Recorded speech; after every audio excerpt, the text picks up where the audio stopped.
Do you want me to go first and kind of lead the way, or did you want to do it?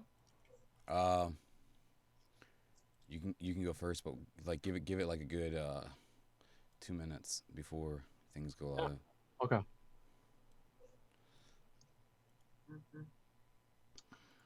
Got a notification on my phone. I think. Yep.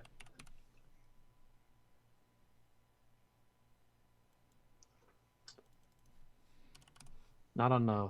Oh, there you go. Now we're on. All right. We'll give it a little bit. Okay. Mm-mm-mm-mm. There we go. No pressure. We'll give it a few. We'll give it a few a little bit. Does your viewers and mine combine? I think so. I don't know how that works exactly. Hopefully they Mm, can hear us pretty good. All right. hold on. Is it populated yet? Yeah. Well, we got 4 people. Yeah. Is that a little test run? See how well that works. Are you all set up? What are you trying to do? I'm Oh, you're trying to do the filter? yeah. Okay. Yeah, mine is set up good. It seems like it's working well.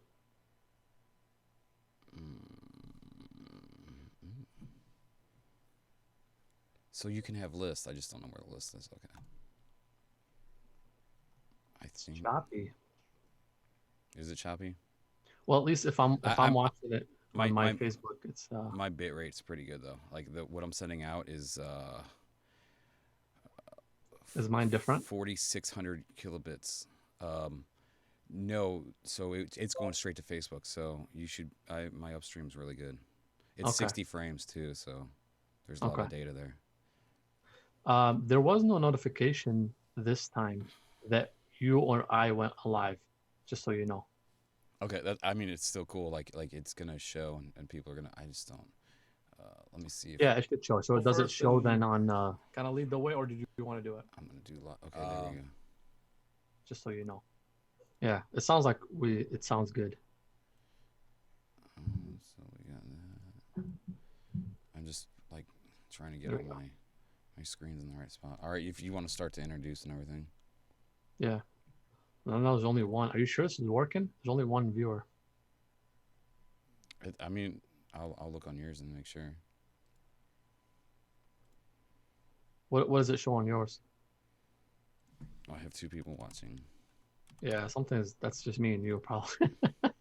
No, like you can if you click on the actual. I see you live, and you Yeah, have I know, but it doesn't make screen. All sense. right, three people There watching. was If no you want to start to notification before introduce there and everything. was. Yeah, no, that was only. So that's why I'm wondering if.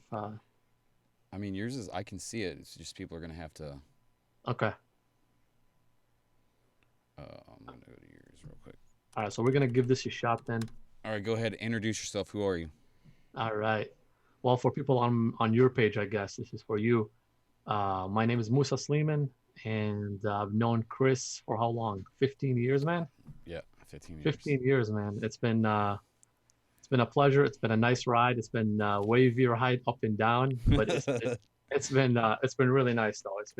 We've learned quite a bit. I think we met through Halo originally, but that quickly within a few years transferred to really just all about truth.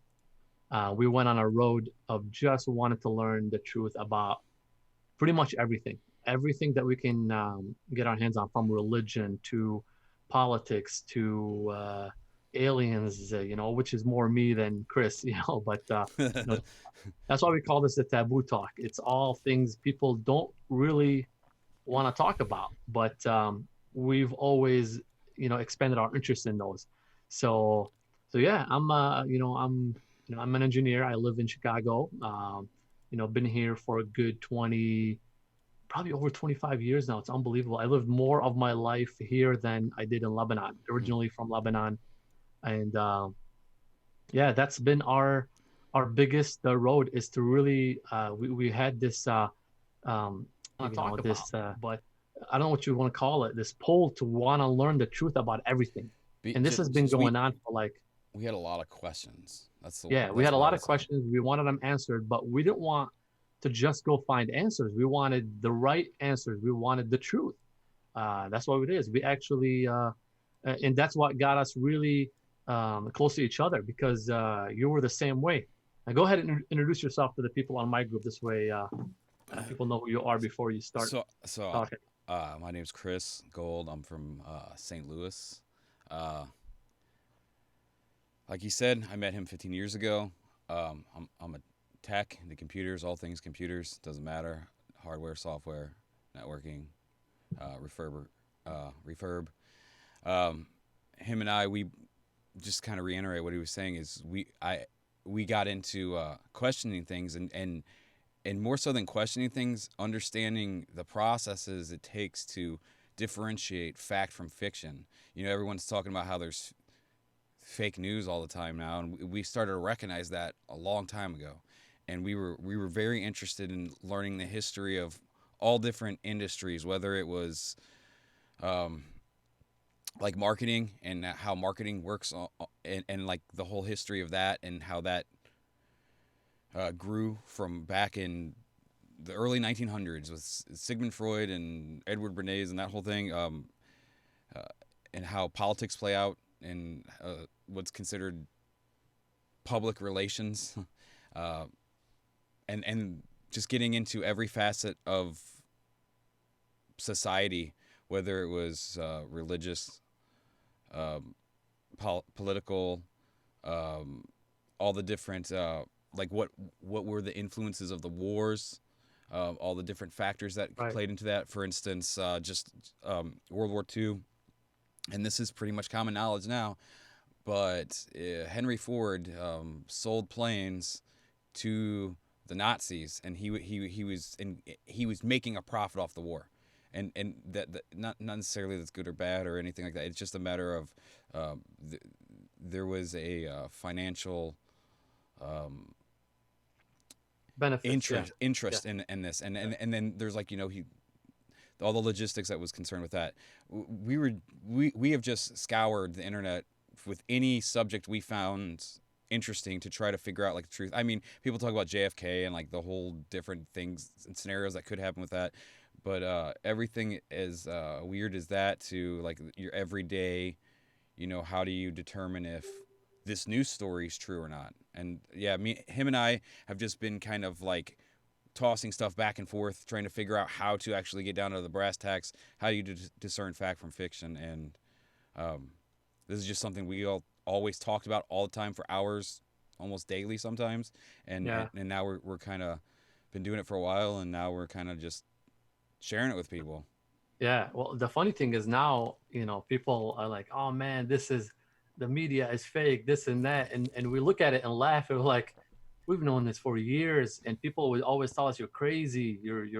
What are you talking about? Media doesn't do this. And now everybody's like, oh yeah, Fox News is bad. CNN is bad. I'm like, yeah, they've been bad. It's not like anything new, but the cool thing about it is that no matter what, from what we've only been doing this for what 12 years, something like that, finding the Like truth. 2009, like really 2009, something like started that. things off. Okay, and so we've only been doing that, but we're seeing things unfold. So it's almost like no matter what time in history something happens, and people question it, right? There's always like a time that arrives that you'll figure that truth out. So the truth is always there, and there comes a time where the just truth is revealed. Whether somebody comes out and says, talks about it, somebody especially major, higher up, especially like right now for Robert F. Kennedy coming out and talking about his family and what's really going on, especially with vaccines. And he's trying to educate people all about vaccine and trying to show the truth about that. That shows like this is a guy that knows people. This is the guy that knows people higher ups, and so that's how we got on the road. And hey, how do we find the truth? How do we know that? Because remember when we were looking for things, if you remember correctly, we would look for something and we would get so excited we found something, and we would tell each other, and then literally like a few days later we would find something that is completely different, and then we would tell each other, and we would always think we knew the truth. and then we would not really know the truth. We would only know a piece of the puzzle, and we realized that we're always getting that piece of the puzzle, but we were not finishing that piece of the puzzle together. We were not finishing that off and putting it together and trying to find the truth. So we wanted to start a website, and I actually bought the domain, and I owned it for a good like 5 years, and we didn't do nothing with it. But we bought the website called Connect the Truth.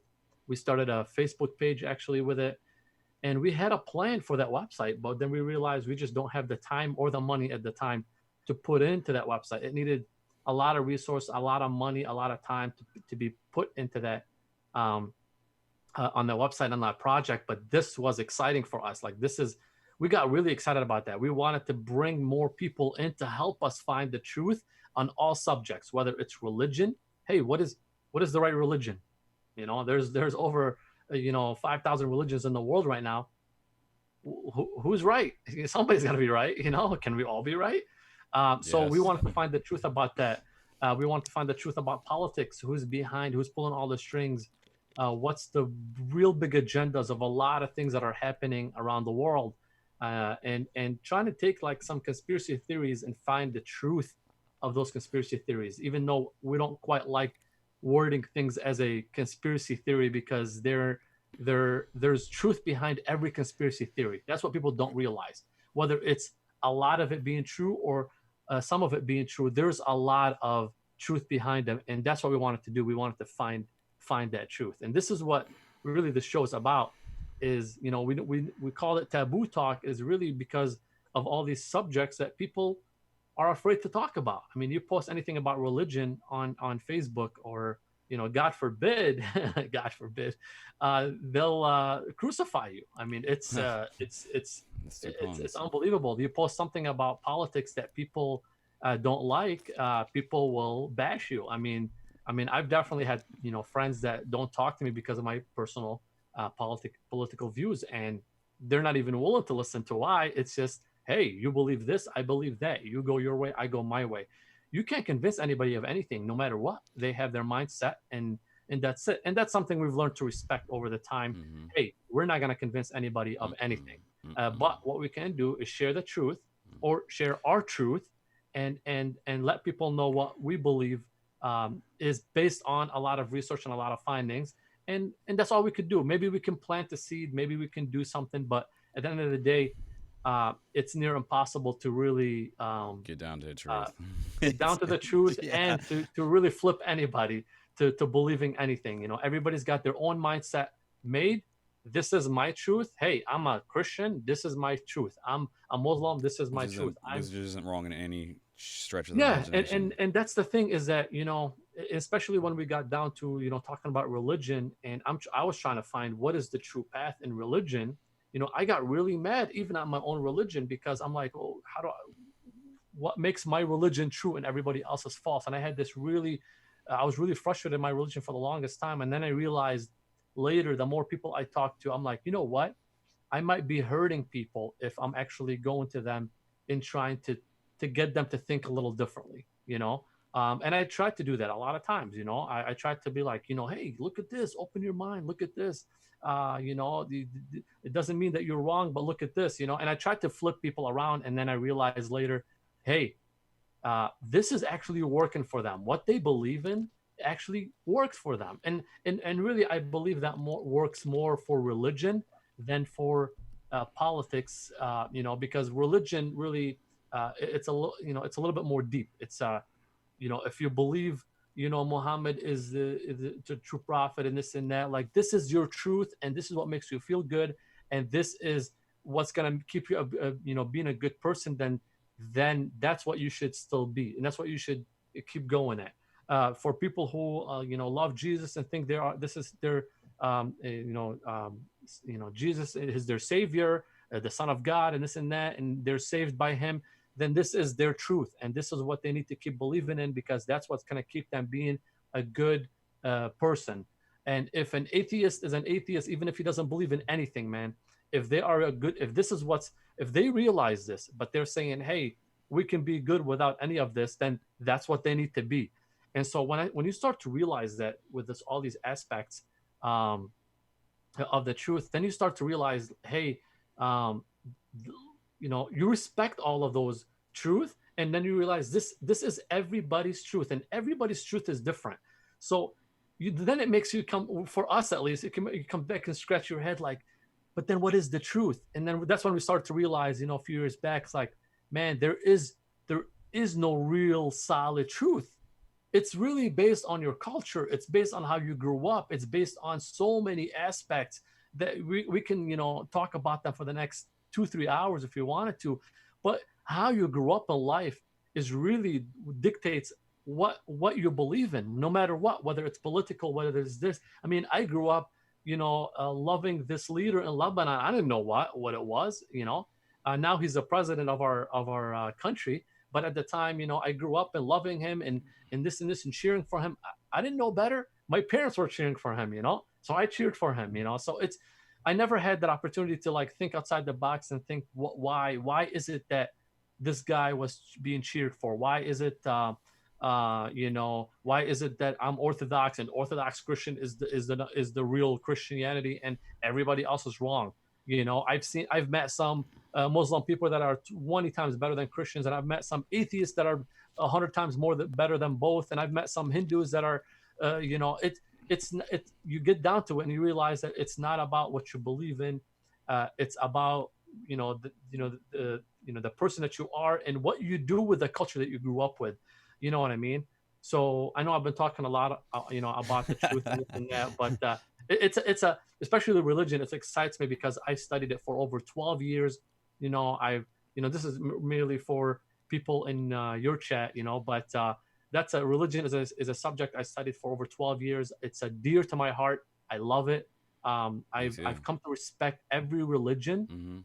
I wanted, it's for me. I wanted to understand why is the religion that I grew up with better than anybody else? Why is it the right one and everybody else is wrong? I mean, if anybody's born in Saudi Arabia, they're Muslim. Why? What did they do wrong? They're born over there, so it didn't make sense. Those are things that people don't talk Depends on about. who you That ask, though, too. the what? It depends on who you ask. So some, for instance, in India, like the older concepts, I don't know if they subscribe to it anymore, but like the caste system, right? Oh, you reincarnated. Oh, this is the level you reincarnated. Yeah, yeah, But that's their rationale. yeah. No, you're 100%, man. So that's a subject that we can talk about at a later time, because I know I'll get a lot of lashback if I start talking about religion. I have my own views on it, but the most important thing is I've come to respect all religions, 100%. And you have to, man. You have to learn that you first, no matter what culture people. It's very rare.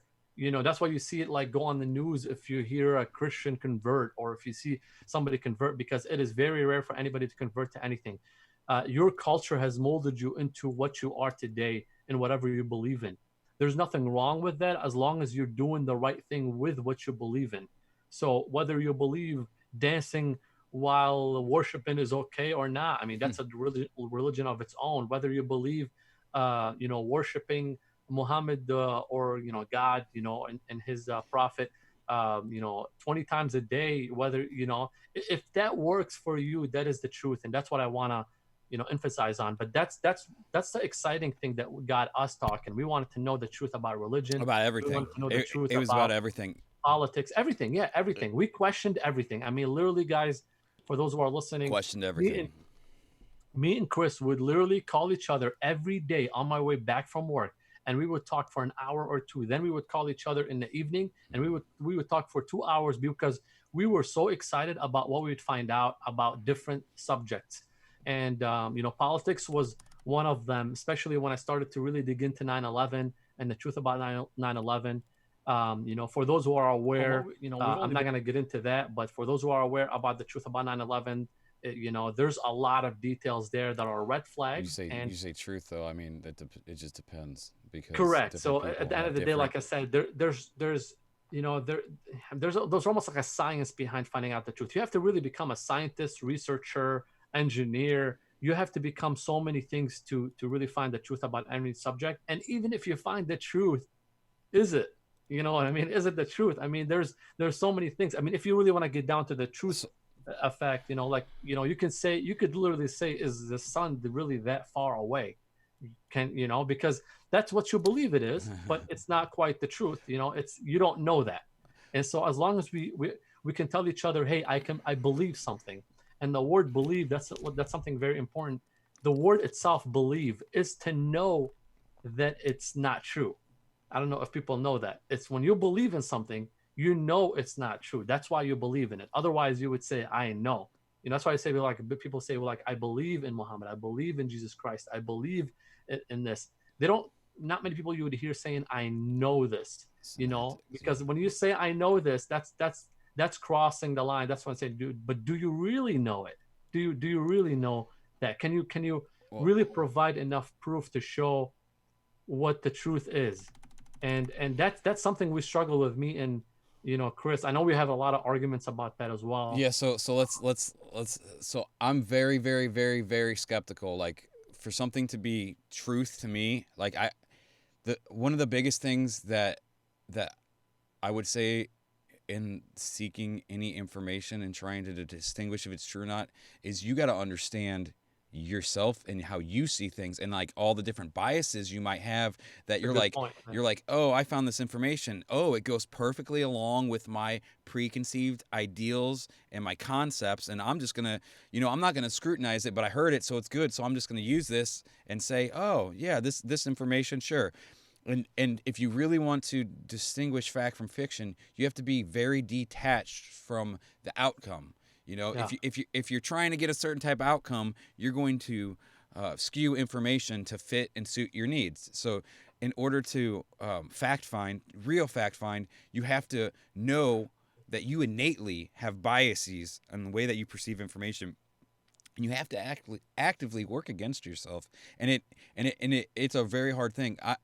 I don't necessarily like to say something's this is fact or not. I like to say, well, this information that I've studied and the evidence for whatever scenario it is, it appears as if it might be true, but there's still going to be holes in it. I'll never say something's 100% because I know that, anytime a discovery can be made and what was once thought to be solid ground, all of a sudden it slips out from underneath you because, as you start digging down and deeper into any subject, some rules that I kind of found is it's not so much black and white as much as you start to get more and more subtle gradients of, well, it could be true in this respect, but it's also in that respect. And things become a lot more convoluted the deeper you get into it. It's not just very, very simple. At least for me, I find that it's a lot more nuanced. And the idea of black and white is just simplification, because it goes back to your biases and you just want to put it in a simple box. But that's me. Different people can have their different factors that they use as determining functions for truth or not. But myself, I am concerned with taking my ignorance out of the equation and not letting my personal thoughts, ideas, and belief cloud my judgment whenever it comes to differentiating if something's true or not, or a fact. yeah, And it's very, very hard to do. When he says like, oh, it's fake news and stuff like that, there's a lot more substance behind that thought that he just put out there. It's not just, oh, he just thinks it's fake news because he feels like it. This goes back to realizing that there are powers that be that are financially very strong, that they can influence whatever realm they're into. I mean, just like in politics, you have people who go and lobby for laws, right? That yeah, is literally people getting paid to go and make sure laws come into being to benefit whomever. Just like you could have AARP. They have lobbyists. Actually, I had family that was lobbyists for AARP, and they would yeah, go and they would get paid by AARP to help laws come into play. So that goes for any corporation that has a dog in the fight, that they're trying to get laws passed to benefit them. And because of that very nature, like, things are skewed. It's just things work. And same thing with media.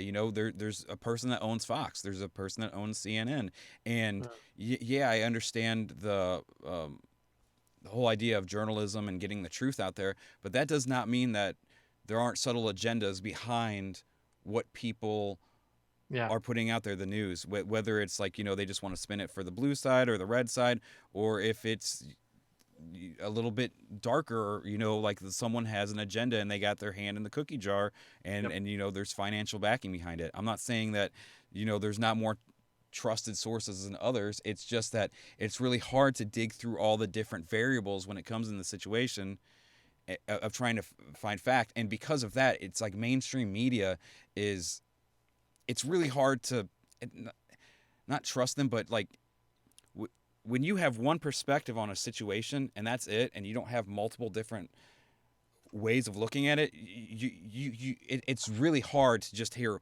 one perspective and it gets truth. To get the truth, you have to hear this side, that side, this side, and that side. And with mainstream media, it seems like there's only two sides, and it's not really the full picture. And it makes it hard to put 100% faith in that. Yeah, I mean it's extremely hard, especially with the media, because the media is actually split if you study it, and this is actually truth. You can go out there and find them. The media split into two groups of elites that actually own the entire media. So everything you listen to in the news is actually owned by two people.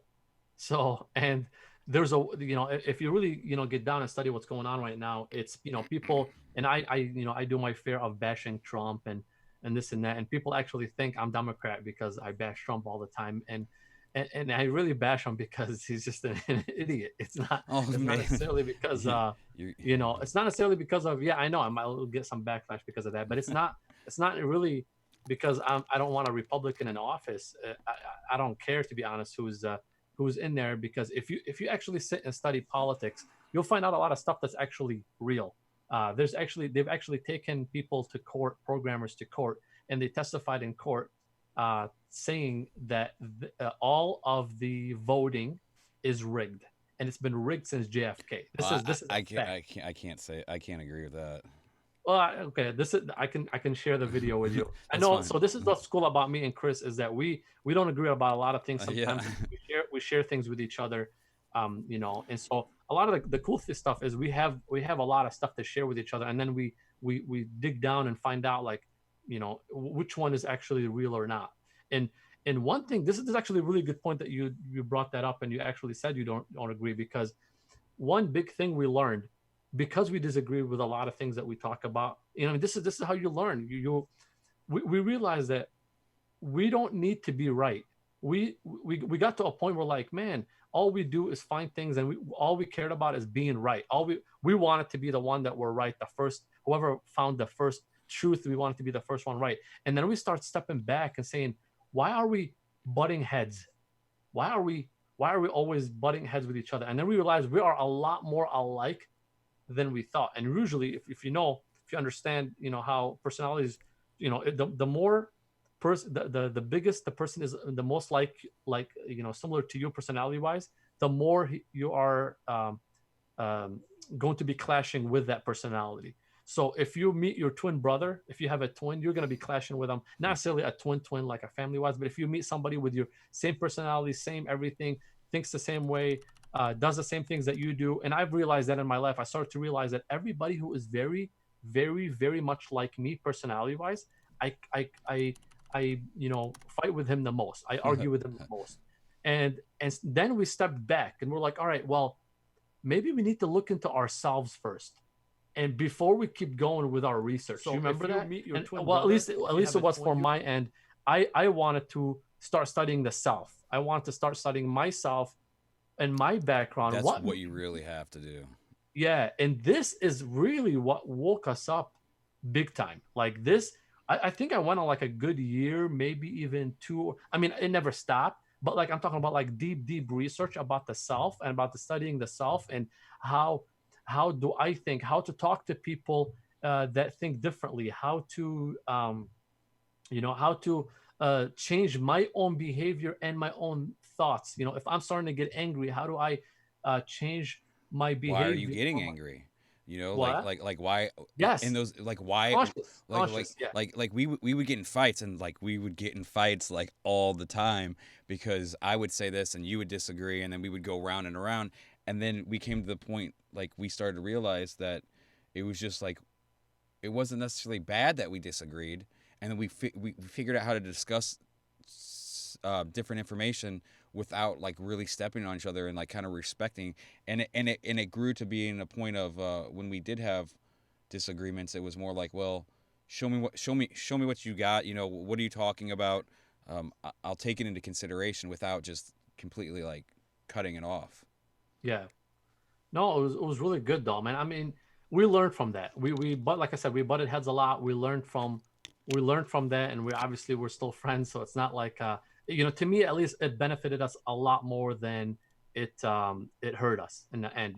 And it actually benefited us in an amazing way. We learned how to be, respectful of other beliefs, other thought. I mean, to me, people can look at my Facebook page and they can say, "Oh, but hey, you sit and you bash Trump all the time." It's just too easy for that though. It's not the right example, I guess, to give. I'm neither a Democrat or a Republican. I'm all for the truth. And to me, it's just funny that people are so into one side or another. I mean, right before Trump got elected, I was strictly bashing Obama, but people forgot about that. So now people think I'm a Democrat because I'm bashing Trump. So they don't know that I'm actually really out for the truth. And That's he's I'm the lying to same his way. people, and I like to be I like to be moderate in my political affiliation or anything. I don't even think I wouldn't say I have a political affiliation. I like yeah, you. I I don't care about what I think I know.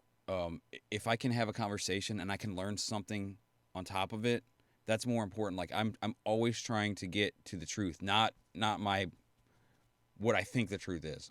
I'm yeah, always cool to dispel anything that I might hold as truth to try to yeah, get to the truth, because that's I don't want to be I want to be right, but I don't want to be arrogantly right about what I think I know, if that makes yeah, sense. So I'm always willing to kind of go through, but I'm very very very very particular in the way that I will accept information and kind of allow, there has to be sources cited, and those sources have to be validated, and the information has to be, there's a pristine. lot of work in it, man. Yeah, Oh, there's a lot of work in it. I mean, you gotta when you find articles, you gotta look at the source. Then you gotta look at what kind of articles that person writes. right. Then you need to look at where did he get his information from. I Right. mean, And then if he people, has any sort of financial backing that might cause yeah, him to want to spin a story one way or the other. This doesn't exactly. it's not even it People, doesn't even have to be political. It could be any for any reason. Yeah, and then, look, there's a lot of things that I've researched and I've posted, and I'll be honest with you, I'll be the first to admit it. There's a lot of stuff that especially with politics, that I've researched and I've posted, and then I realized later that shit, that wasn't right, and it's mainly because of the source where it came from. But I didn't realize that until later. So now I'm a little bit more careful, on to post stuff that is just, like especially like talking about like, hey, this guy gave money to this guy to do this, and I make sure that okay, where was this written? What article? Where do they work? Who do they work for? What are they? Washington Post. They're known to be towards one side, for example. So like you really have to understand. And once you start understanding, like okay, once you get back to the article and find out, okay, they're bashing Trump, but this is a Democratic backed, article, then you're like, all right, this information is not now, it's not as great as if you would have found it from a, free source or something like that. You know what I mean? And What you it's hard got, to find these what are you days. That's talking that's the about? issue Um, with it, is that it's hard to find. I mean, people, obviously, Trump is on the news, is always bashing CNN for being fake, and trust me, I'll tell you right now, CNN is one of the fakest news out there, but so is Fox News.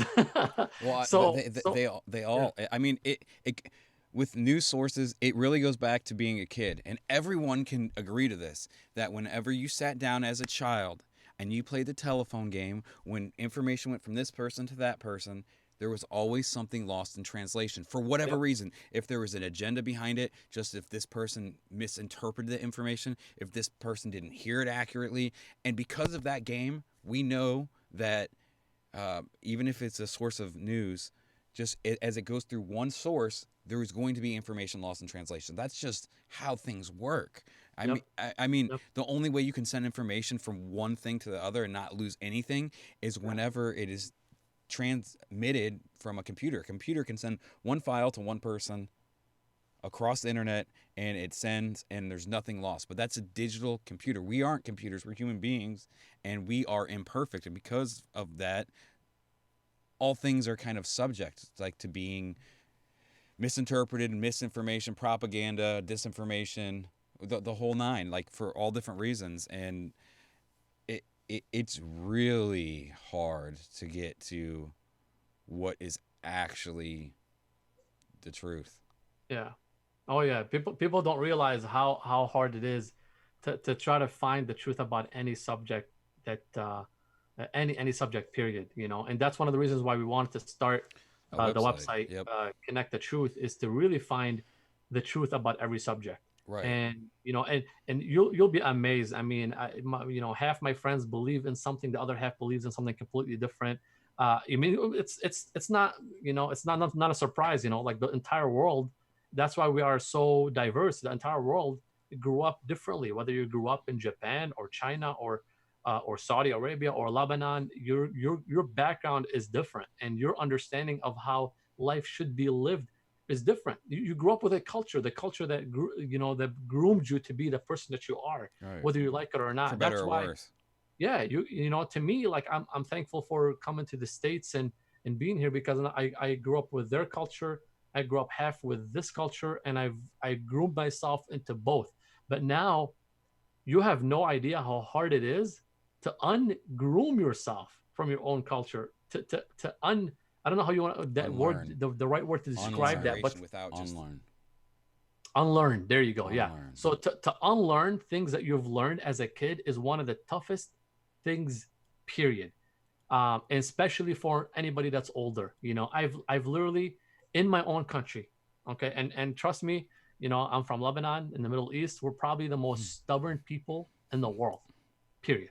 You know, for you to go and convince somebody to change his mind about anything, good freaking luck. Like you just can't. You just, everybody's got their own mind up. Everybody thinks they know what the hell's going on. Everybody's got their own preference leader. They think they're doing the best that they can. And it's unbelievable how everybody's got their own little tunnel, and they're moving in that tunnel towards their own truth. And you know, I mean, you know, if you look at the big picture, they're you know, mostly divided into two or three groups in the country. But if you actually talk to everybody, they'll tell you, "Oh, I like this, but I like this as well." And then, you know, it's just that's how you grew up. Everybody likes their own little things. But for you to unlearn things that your parents taught you, that your grandparents taught you, that your teachers taught you in your own country, then I come to the States, and then they teach me things differently in the States. And for me to say, okay, you know what, I know nothing, you know, I don't know anything, I want to relearn something. That like, for me to hear a Lebanese, for example, person say this, I would probably have to, you know, I don't know how to, I don't know how to react, because I've never heard it. I don't believe I'll ever will, except one. I actually only know, I've only known and met one person, one Lebanese person. It's actually one of my childhood friends. She lives in Canada right now. That was like this, okay, and she was a, you know, girl my age that I grew up with in Lebanon, and she was the only person that stepped back and tried to relearn things, and she found a different path because of it that worked for her. But she was shunned because of it. I mean, people hated her, people judged her, people didn't talk to her. She lost a lot of friends for years. You know, and it was a really rough road, and that's why people don't do that. That's why people just don't do that, is because they're afraid. And that's why people don't talk about taboo subjects. That's why we want to do this, because you know, we want to do it in the right way, though. We want to do it in a positive manner. We don't want to bash any view that anybody has, even if you're a Trump supporter. And you know Whoa, how buddy. much, you know, I mean, you know, it's not about that, you know, like it's about, you know, for us, it's about finding the truth, whether it's politics, whether it's religion, whether it's learning about yourself, and how to dig down deep I about think you. that's probably the most compelling. I agree. I agree, because that to me, to us, is really what got us to, first, enjoy our life a little bit more, live happier. It started with, really meditation and really, Meditation. figuring out how to control your emotions, how to control yourself. You can, how to control ourselves from getting mad about every situation. I know when I stopped meditating, and hey, when I say meditating, to you it could be prayer, to somebody else it could be something else, Yeah. So why a don't you outline devotion. like your meditation? Like, how would you break down to you what is meditation? And then I want to say my opinion. Yeah, I mean, to me, it's a lot of different things, but one of the biggest things in meditation to me is really just, calming all the jitter, all the rubbish in my head. I mean, you can't really sit, you can't really sit these days without thinking about a million things, especially like right now, for example. Oh man, is this virus is gonna go away? Oh, am I gonna lose my job? Am I gonna do this? Am I gonna be able to feed my family in a year? Um, you're scared of so much crap. So much crap is going through your head all day long. People don't, and it doesn't stop. It's just, man. For example, right now, I want to vaccinate my kids. I'm scared. My first child's coming. Is he gonna be delivered safely in a hospital with a virus going on? It's not a good time to really be able to, it's not a good time to be alive, as in with all the situations coming along. But to me, at least, to me, always right now is the best time to be alive. But I didn't come to that, out of nothing. I came to that because I put myself in a mindset to do this. And one of the best ways to do that is, to me, is meditation. And I'm not gonna sit here and tell you, hey, I meditate every day, because I don't. I want to, but I don't do one meditate. And maybe that's because I'm busy. There's a lot of things going on in my life, but that's no excuse to me, because when I lived the best time of my life, when I was when I was in the healthiest mindset in my life, is when I sat and meditated. And that means you sit, you clear your mind. 200%. And there's so many ways you could do this. There's not a right or wrong way. There's yoga moves you could do to really stretch your body in ways that can open up your mind and open up your conscious to really be able to just clear your mind, um, of everything, all the jitter. Even if it's for like a good half an hour, you clear your mind. And once you clear your mind of everything, your body, everything, almost like it's almost like resetting your computer. Yep. Think about like Your cash. how much bandwidth you go, like if you're using your router, your internet so much, and then all of a sudden everything slows down or stops. What do? You unplug your router, you plug it back in, everything resets, and everything is fast again, right? Same thing in the body. You won't believe how similar your own body it is to a computer. Oh yeah. You meditate, whether it's you want to sit down and pray. I'm not going to tell you meditation is the right way. Sitting down and praying, sitting down and just being silent, going out in a forest and just being alone. Those are all forms of meditation. And you sit down, you clear your mind of everything, and once you get this going, day after day, you start in a good routine of just keep resetting yourself every single day. And if you can do it twice a day, for example, in the morning and in the evening, that's even better. You're always best to do it like on a clear stomach. You're more receptive to be able to clear your mind, on an empty stomach. So it's this is the way that I've been doing it. This is the way that it's been working for me, and especially to clear your mind out of all that jitter and reset myself. That's when I find myself mostly able to do the work at the sharpest level. Like, when I meditate, okay, or when I'm by myself for like a good hour and just leaving the world, and then I come back and I start working. You have no idea. I can get things done in 2 hours that normally I do in an entire day at work. Yep. I'm like at a different level. It's literally like you reset yourself, and now you're just really sharp, paying attention to everything, very detailed. I'm having really solid conversations at work.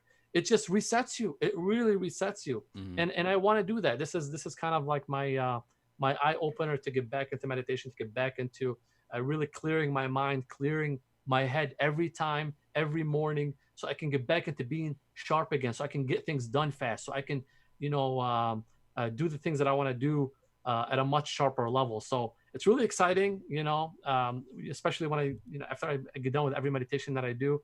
But I wanna do it a lot more often than I usually do, and because it has been helping me. But sorry, I went along a Oh, little too much with that, Chris. you're I want fine. I want to hear your end of what meditation is for you or what you do. Oh, you have some really good comments on yours. You have a lot of good comments. If you want to look at Oh, that, I haven't even checked. Okay. look at that for a second, and then I'll after you Okay. kind of read Now it. go ahead. Go ahead. Okay, so meditation for me, uh, there's so many different ways it can mean different things to different people. Basically, I think meditation comes in two basic forms. You have active meditation and passive meditation. Active meditation would be almost like creative visualization or affirmation, saying something over and over again. So you're using language to kind of like prime your subconscious to have like a certain feeling or something like that. Then there's passive meditation, and it's not passive in any bad way. It's just the whole point is not to have anything going on. And Yeah. that's the type of meditation that he's talking about, and I gauge in both of them, and they both have their own benefits. In fact, my regiment includes both of them. Like I will lead up to get into what I would call like a silent mind, or where you try to go blank by doing affirmations to get myself to the right state, and then I'll sit in that as long as I can. And uh, so like the passive meditation, some things that I've noticed correspond with what he said, which was definitely it's energizing, and it's like clearing your cache on your browser. You know, you have all this history, you have all this stuff backed up in your working memory. This kind of clears all of that noise Yeah. that can affect your perception on everything. Yeah. It gets you back to like a good baseline.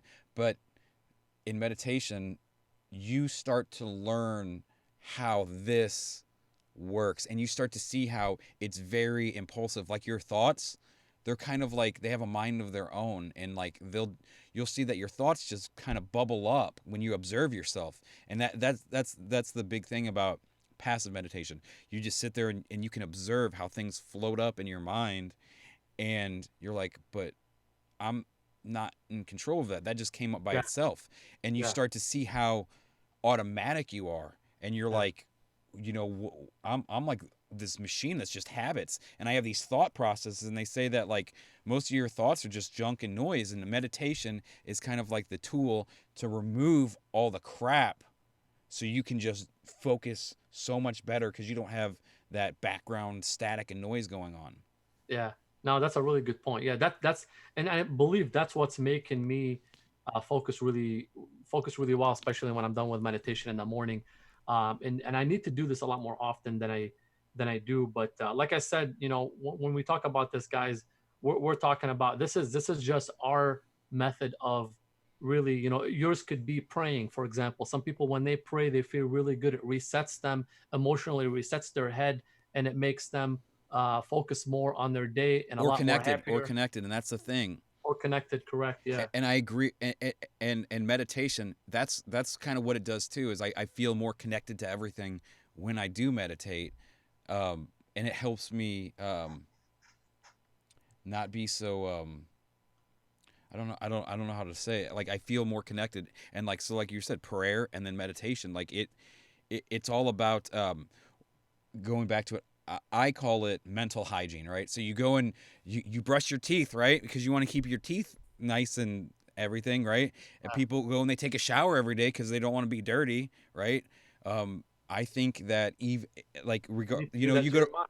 Yeah. yeah, and it's the mental hygiene, and I think people take care of that in different ways, whether it's prayer, whether it's meditation, whether it's sitting there and just doing yoga every day. They Yeah. don't do anything mentally, but they get their body, which affects the mind actually. It does. Yes. Yeah. It could be as much as you lay on the and you pray 5 times a day. To me, there's this a spiritual component for a lot of people, but at the same time, there's a real functional component where these people are using these methods. It's just they're brushing their brain, they're cleaning, their mental hygiene is what I really think it is. Or you could say it's your spiritual hygiene, however you want to look at it. The point is that these are things that are they bring well-being to people's lives. Yeah. No, 100%, man. And if you look at it, man, right now, if you look at the stats on mental health in the United States or even the world, it's at a unbelievably terrible level. Like it's unbelievable how many people have mental issues, and really, it's just people don't know how to clear their mind how to really just erase that chatter. And even if people don't have that necessarily, hey, you don't go to a Advice. doctor or Yeah. psychiatrist and see No. somebody for your mental health, you know, for anybody that's watching right now, I mean, you know how much crap goes through your head every single day, and how much of it is useless Junk. crap. Yep. It's really, most of it is actually useless crap. If you really sit and think about how much crap goes through your head, that's nonsense. I mean, anything that you worry about, pretty much, it's almost crap. You know, because you're worrying about something that hasn't happened. It's crap. You know, and that's something, you know. I know. You know, I talked to my mom, for example, about, my mom is one of the biggest people that, you know, she worries the most out of anybody that I've known in my life. I mean, I've been to the hospital before on an ambulance, and I made sure I told my brother not to tell my mom. I mean, this is how much we care to keep things away from her, because she just over worries no matter what it is. You know, I mean, I can get a little cut and go to the hospital, and she thinks I lost my legs. You know, it's it's you know, those type of things. Those worries never get you anywhere. And the funny thing is, when I talk to my mom and told, you know, when I tell her, like, hey, all of these years that you've worried about me, did all this worry, did that ever get you anywhere? Did that ever do anything for you? Did they help you in any way? Did they come true? And, you know, she looks at me and laughs, and she doesn't want to laugh, and then she'll look away because she knows they haven't done anything, but she keeps worrying. So now what she does is she'll actually tell us, hey, I'm not worried. And she'll try to brush it off, you know, because she really wants us to do that, to tell her things. She realizes now we don't tell her things because of how much she worries, and now she wants us to tell her these things. So she pretends that she's not worried all the time.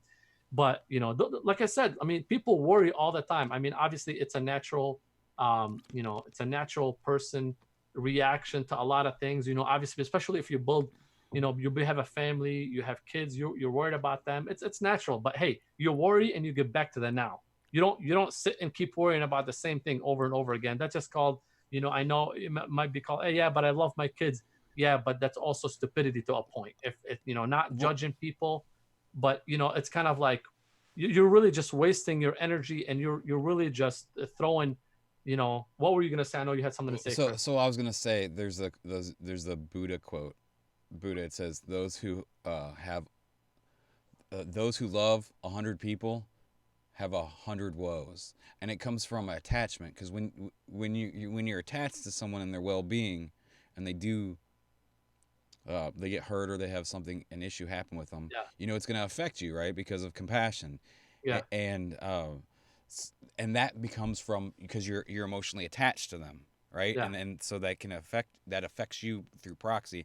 But why don't you talk about attachment? Let's talk about attachment, how attachment can skew things. Yeah.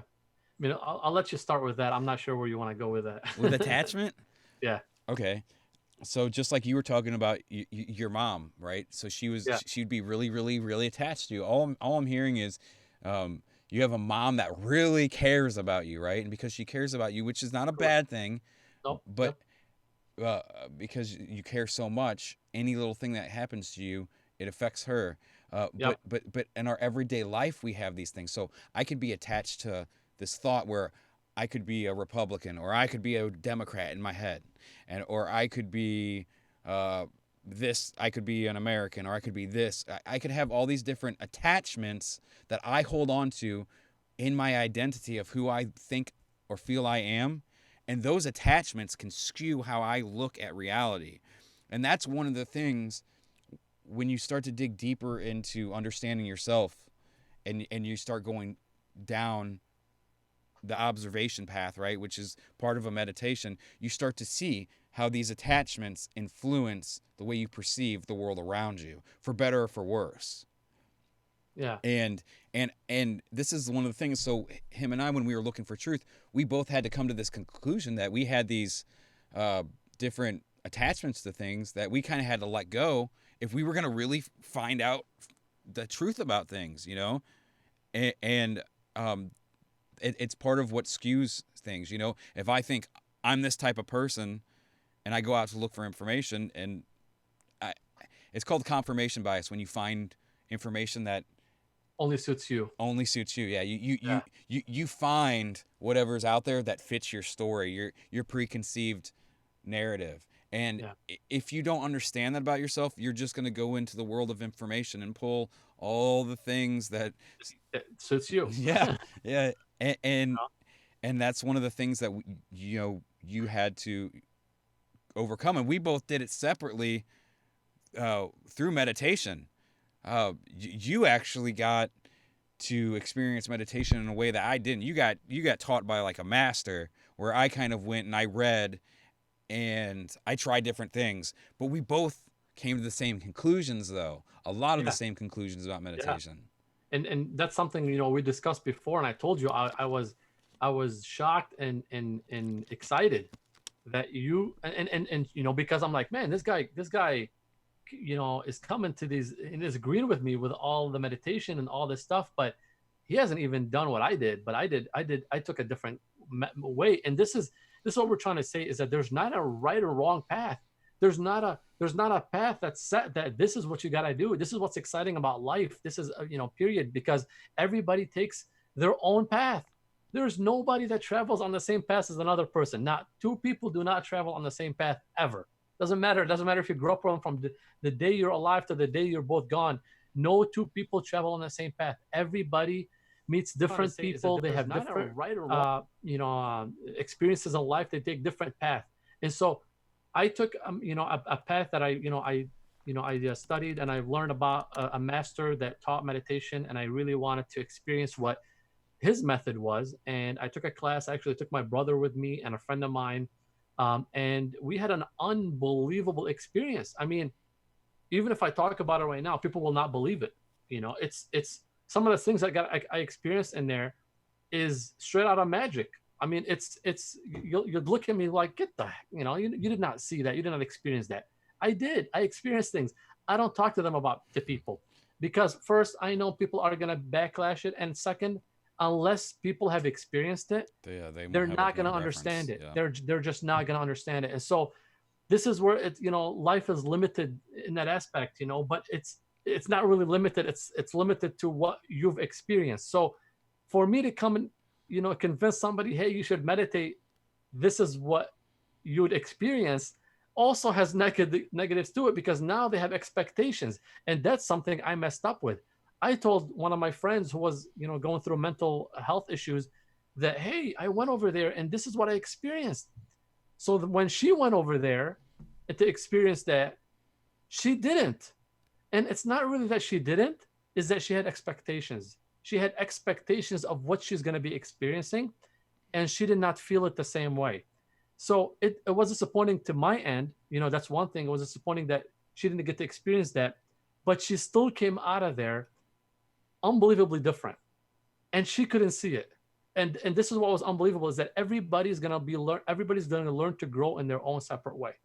To me and you, obviously, what worked out was meditation. We felt like this was the best way for us to clear our heads and be in the now and enjoy life to the fullest. Like we said, we had a lot of crap that goes on our minds every single day. Actually, I see my old pastor Gerald just joined my chat. So I mean, he was one of the reasons why actually my faith in Christianity got very, very deep at the point, and I learned a lot through that. And so, that was my method at the time of really clearing my head and being happy, enjoying life, and living in the now. And obviously, that changed throughout the What do you years. mean by living But in the now? What's living in the now? Why do you need to live in the now? Let's go on that. that's a good one actually to talk about. But no, I was sorry. I want to just finish real I'm quick. sorry. What I was talking about is that I'm thankful for all the things that I came in my life. For example, meeting my old pastors, everybody from Gerald to everybody that I've met in my life, to where I am now, because I've learned these different views in religion, whether it's Orthodox, Catholic. I used to go to the First Baptist Church here in the United States. So I've dug in, and even more than that in the United States. I've been to a lot of different churches in the United States, but those paths allowed me to start digging into religion and learning, why is this the right path and this is the wrong path and this and that. So I'm really thankful for each piece of the puzzle that I've been part of in my life, because that's how I got to, where I am today. And that made me appreciate everybody else's view in life, whether it's and when we talk about meditation, guys, this is just what we do. Okay, doesn't mean that it's right or wrong. It's just the path that works for us. Mostly, especially most people that I know are going to be relaying this to prayer. Prayer is a form of meditation, or you can say meditation is a form of prayer. It doesn't matter. They're really the same thing. When you talk to God, you're clearing your mind. You're separating. You're clearing everything out, and you're having a one-on-one conversation Connecting. with God. When we're meditating, we meditate and we have a conversation with, you can call it God, or we can call it our conscious self, or really it's just being with us and being with yourself, and only yourself, and just clearing all that garbage out that you go through every single day in life. And you can't tell me there's one person here that's going to be sitting there and go, oh yeah, I don't have any worries whatsoever. Bullcrap. I've never met one person that has absolutely no worries, no matter what it is. And there's nothing wrong with worrying. Like you said, worrying, you worry because you have people that you care for. You Attachment. have children that you care for. You're worried for them. There's nothing necessarily wrong with that, but at the same time, it limits you. It limits you because, especially when you're consistently worried for them, that's limits you in so many ways. And once you start learning how to clear your mind, whether it's, like I said, meditation or prayer, you start seeing yourself differently. You start seeing yourself at a different level. Period. Okay, no joke. You're more aware of so many things. When I started when I had that 40-day meditation, when I was done with the Sadhguru class, man, and I think I talked to you about this. You have no idea the things that I'm conscious of before or during that were happening, and it was just like, and I was in awe of how I was thinking. I mean, it was just the weirdest feeling in the world. I'd be driving, and normally, if I'm on the road, I'm a lead foot, like I want to press the gas, I want to race. And I used to get mad when people pass me. I want to pass them, like, you're not going to pass me. I'm going to pass you, you know? And I got to a level where people would pass me. I'm like, oh, maybe he's got some, and I would sit and think, I'm like, maybe he's got somewhere to go, I'll let him go. And I'm sitting there, and then I think, I'm like, during that same time, I'm thinking like, what the heck, what just happened? I just allowed myself to be okay with what just happened, thinking about this while it's happening, and it was just the weirdest thing for me. And so, like, it's those are the kind of things that are really hard to explain to people, that you get to, especially when you start taking control of your mind. And that's what a lot of people have a hard time doing, is taking control of your mind. And so anyways, yeah, we can get down to the subject you wanted to get down to. So you're talking about like living in the now. What's living in the now? I think that's cool to talk about because living in the now, I mean, it's just a bunch of words. What does it actually mean? Like what are the implications of living in the now versus what's the Yeah. opposite? What's the opposite from living in the now? So, if we can start with that. Well, really, the opposite of living in the now is really living in always thinking about what you want to do, what your worries in the future, this and that, and not necessarily just the future, the past. Hey, this happened. What the, like, I'm mad because this happened. Because I got in a fight with one of my good friends. 2 months ago, and I can't get over it. That's living in the past. I'm worried that I'm not going to be able to take my kids to college. That's living in the future. So those really aren't living in the now. Now, for me, obviously, you want to be able to plan for the future, obviously, and you want to learn from the past. Now, you don't want to be ignorant and be like, and if you drive over a pond and your car sank, you don't do it again. Or get up, go up 12 steps, flight of stairs, and you jump and you break your leg, you're like, oh, next time you see 12 sets of stairs, you don't want to jump again. You learn from these. Those are things you look at the past just to learn from, and you move on. But when you're living in your past, as in, this guy is doing this, when I do this, this guy does this, or, it's a little bit hard to explain from the past. I know you're much better explaining these things than I am, but or you're always in the future where you're always worried about what's going to happen. You're always worried about providing, where you're always worried about your kids nonstop, that actually hurts you a lot more than people think. That actually hurts you a lot in the mind, because you're not doing the things that you want to do. For example, for me, like I went like a year without making a DVD for my business. Why? Because I was thinking like, man, this world's going down to shit. This is that, because of my research. I was living in the future. I'm like, man, nobody cares about what's going on in the world. Everybody, trying to make money, and I put myself in a state of future that doesn't exist, to the point where it depressed me enough to not make a freaking DVD for my business and not grow in my life. So That's so these things affect people a lot more than people think. If you're worried about your future, I mean, what can you do if you're sitting there and worried about your future, and consistently worried about your future, when you can be spending that time that you're worrying now working on something that can make it better for your future, for you and the kids. You know what I mean? So that's something I've learned, and I've learned by not just by experience, by realizing it within myself, that I wasted so much time worrying. I wasted so much time even researching. As much as we want to learn the truth, I've wasted a lot of time researching about subjects that, hey, it might be good to learn the truth and to know the truth about these subjects, but can I do anything about that? So there are things like, say, like, okay, for example, and people might laugh about that. I actually enjoy, researching about Bigfoot and aliens, for example. good. But what the heck is that going to get me in my future and in my life? Whether I find out a Bigfoot exists or alien exists, what in the world is that? How in the world that's going to help me on a personal level, on my family, on my future? It doesn't. So there are things that I'm like, all right, you know what? Those are things that are nice to know about. They're not necessarily things that are necessarily, and they're not necessarily things that are going to help me grow in life.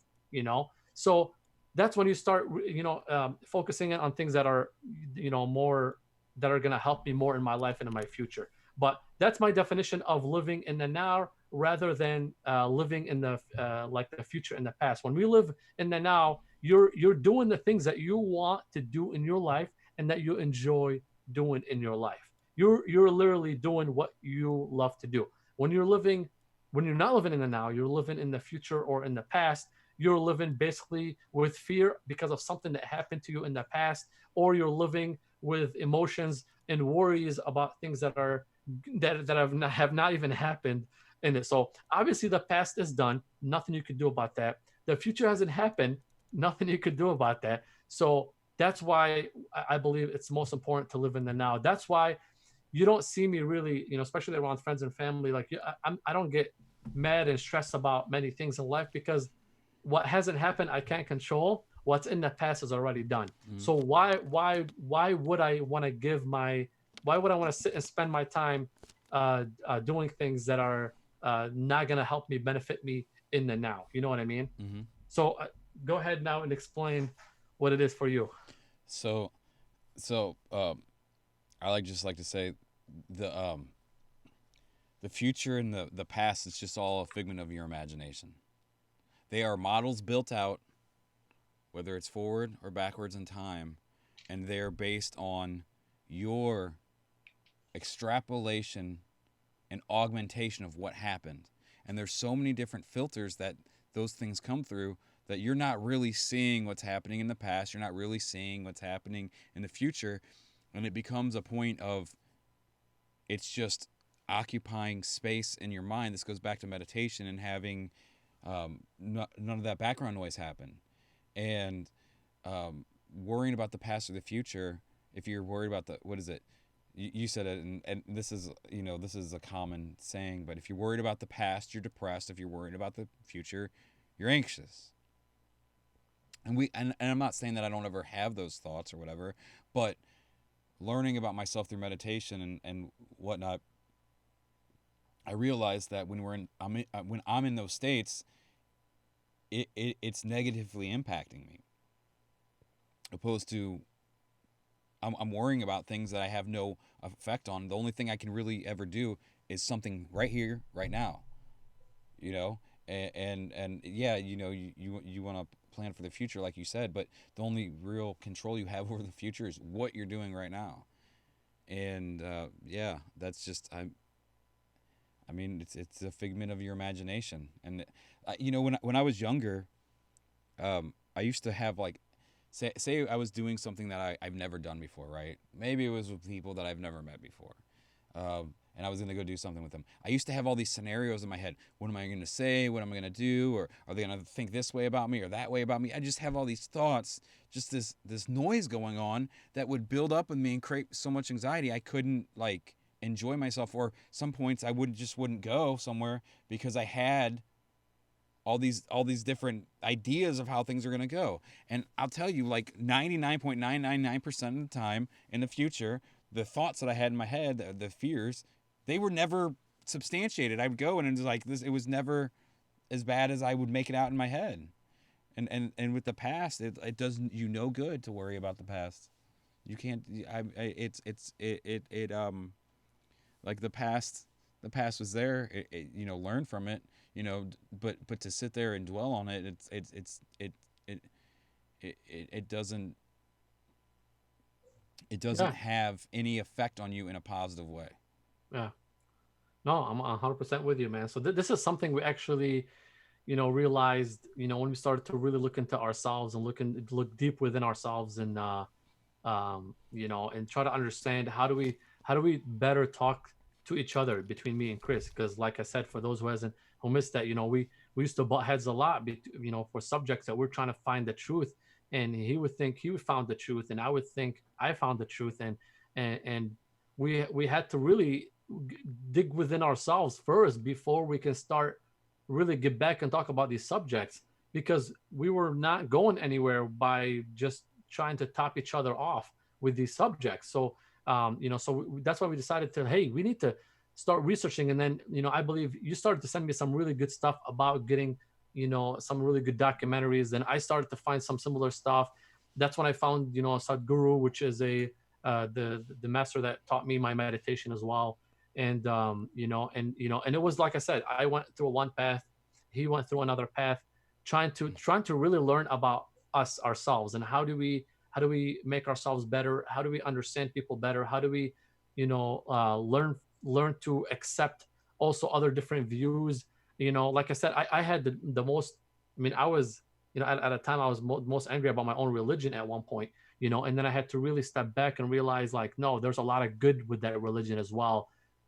And there should be no reason I should be angry about any actually religion or any view of any kind. And obviously there's new religions that come out every single year, and so there's a reason why people come up with these things. They're not necessarily right or wrong views of religion. There's no right and wrong. It's all, everything has been created. No matter what it is, it's been created by men. All of it, even the Bible, has been created by men. Well, So really, it's the view becomes, to whatever you at the end of the day you believe in, and if that makes you feel better, then that's the right path for you. If Orthodox is better for you, if Catholic's better for you, Muslim is better for you, Buddhism, Hinduism, Zen, whatever it is, if that's what's going to make you a better person in life, then that's the path that you should be taking in life. Period. And so when we learn to accept those people, I actually started to have a lot of more respect to both sides to any kind of faith, and actually started to defend, because I've had friends of mine that really ripped on other religions, even on my own Facebook, and I had to step and start defending my other friends, even though the guy who was doing the ripping was of my own background, the religion that I grew up in, but they were ripping on somebody else's religion in there, and that was not. It's not helpful. It's not positive. If it doesn't help build the person, there should be no reason for that to be brought up. And I think that's why a lot of people name that a taboo subject and mhm. don't talk about that. Even religion, they don't talk about that. It's because they know it's gonna end up in fighting. And so obviously me and you, we're not necessarily scared. I know you don't post much about politics, which I condemn you for that, because it takes a lot not to do that.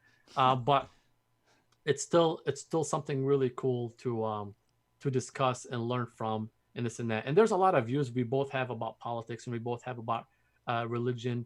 and even a lot of subject, whether it's finding, different ways of finding the truth, different ways of meditation, different ways of praying, different ways of talking to yourself or to your God or to whatever. There's so many subjects.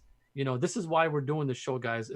Is we want to talk about a lot of things that kind of people are scared to talk about, and we're not. We don't care what people think about us. We know we're not bad people. We know we're not trying to harm anybody by these talks. We're really trying to get down to the truth about a lot of these things, even though in the end of the day, you can't really we can't really solidify anything we talk about as a truth. We can only say that this is our truth and based on what we what we came up with, and based on very limited knowledge. Very And at the limited. end of Very limited. every show, we're probably going to say the same thing, We don't that, know hey, shit. we don't know shit, because you'll be learning, we'll be We learning don't know all shit. our life. And if you're going to come here and tell me that that this president is good, or this religion is good, that's the first sign that you don't know crap about anything. When somebody limits themselves to one view, one group of one of any kind, you realize that they're not really there to know the truth. They're just there because this is their truth, and no, this is their bubble, and this is their cave, and they're comfortable there, and that's okay. But you have to, we can be respectful of that, but that doesn't necessarily mean that they're really there for the truth. For you to want to learn the truth about any subject, first of all, you need to care a lot A lot. about that subject. That is a I don't know how to describe it. It's like the number one criteria. You need to care like it's your son. I mean, it's like your own child. Like it, you have to really care. For me, like when I went to on a deep research on vaccine, for example, because I have a few family members that are affected to that, and with autism and this and that, I cared deeply about that subject, and that's the only reason I got down and to researching that subject hardcore. I really cared about religion. I wanted to know, why is my religion the right one and everybody else is wrong. I mean, somebody else is born somewhere else, they're automatically different than me, so they have to be wrong. So there's a lot of these things. So we have to care before we can get down to the truth. You can't just post something on Facebook or anywhere just to share it because somebody else shared it. You have to really care and have that urge for the truth before you can go down to that path of finding the truth. Otherwise, you're not gonna really want to dig down as much as me and Chris have for finding the truth.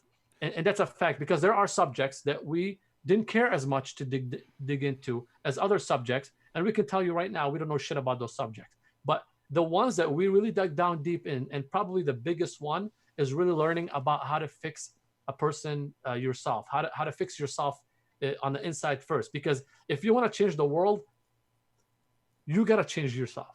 That's the only way you Period. can. That's the only way you can That's the change only way you anything. can. We got down to that after a lot of research and after a lot of digging on and learning about how do we learn about us? How do we control us? How do we be more conscious about what's going on around us? So for us to learn to how to change the world and how to change anybody else, we had to stop trying to convince people that they're on the wrong path, fix ourselves, and in that time, and while you're doing that, you actually get on the road to fixing other people, and not necessarily fixing. Sometimes it's just not really fixing, but sometimes you can plant a seed, for example, that might help a person later on. That's really all we're after. We're really after finding the truth, or the closest to the truth that we can, based on real good research that we really, really, really care about, with no motivation. That's why we're not Republican or Democrats. That's not why we're not Christian or Muslim. We're trying to look at everything from the outside. That's why when we talked about what was the hardest thing to do in life, is to unlearn. Hmm. The hardest thing to do in life is to unlearn what you already Your cultural learned in programming. your yeah, what you've Your already cultural programmed to programming. be you in your entire life. So until you say, "Hey, I'm not Christian, I'm not Muslim, I don't believe in this, I don't believe in this anymore," you gotta stop believing in everything that you believed in. Like, say you're reborn. Really, you're born, you're a child, you're new. I don't know how to do anything. You know, start learning from there. Once you start looking at that picture from up top and you look at everything, that's when you start having questions. That's when things get exciting.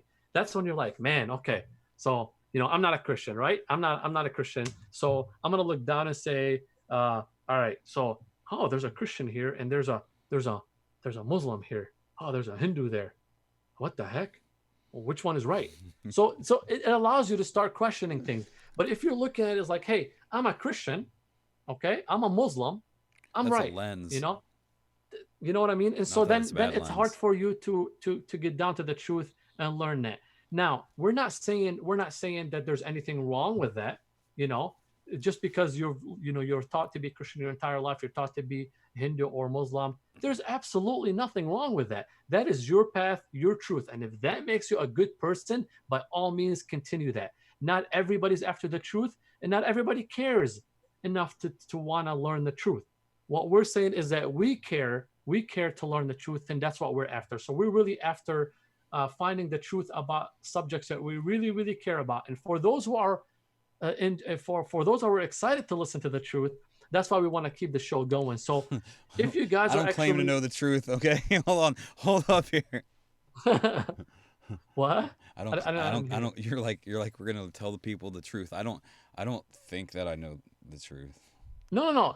This is going back to believing in what we say. This is our truth. So for us, when we're talking about this taboo subject, we're gonna share our truth based on deep research and based on caring about these subjects. Because like we said, we believe the first and foremost criteria, the biggest must have for you before you can search about any truth is that you have to care about the subject like it's your kid, like it's the love of your life. Like this is you care about it very deeply. Then you start digging into the truth. So why we started this channel is because we want to talk about these taboo subjects that people don't really like to talk about, but they're enjoying to talk about. So we want to talk about them in a respectful manner, respecting all different views, no matter what view you are in.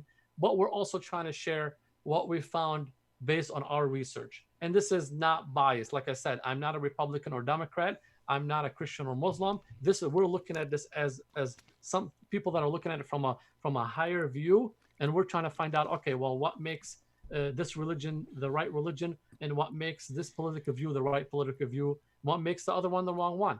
And it's still going to be based on what we've researched, and it's still going to be very limited, and it's still going to be our truth. So no matter really what we say, It's just don't bullshit. take it Everything we're as the saying is right truth. bullshit. Yeah, it might be all bullshit, and we don't know shit.